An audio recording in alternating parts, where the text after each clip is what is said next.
Hi hello నమస్తే welcome to our channel Padmakka పోపుల పెట్టి.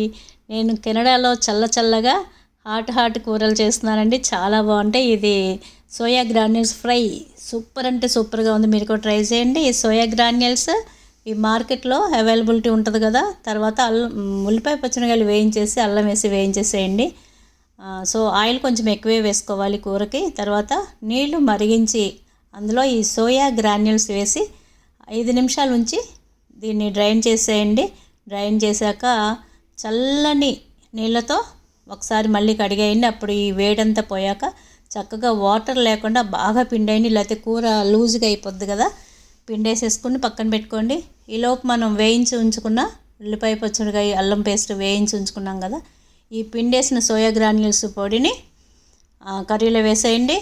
వేసేసి తిప్పేసి దీంట్లో జీడిపప్పు కొబ్బరి పేస్టు తర్వాత గరం మసాలా ధనియాల పొడి పసుపు ఉప్పు కారం అన్నీ వేసేసేయండి. నేను వేసేసాను, మీకు చూపించడం మర్చిపోయాను అనమాట. సో ఇవన్నీ వేసి సరిపడా వేసేసుకుని తిప్పేయండి. నేను ఇప్పుడు చివరిగా ఏం చేశానంటే ఎవరెస్ట్ మసాలా పొడిని వేసాను. మీట్ మసాలా అనమాట. అది చాలా ఫ్లేవర్గా ఉంది. మీరు హోమ్మేడ్ మసాలా ఏదైనా వేసుకోండి, మీకు ఇష్టమైతే ఇది కూడా వేసుకోండి.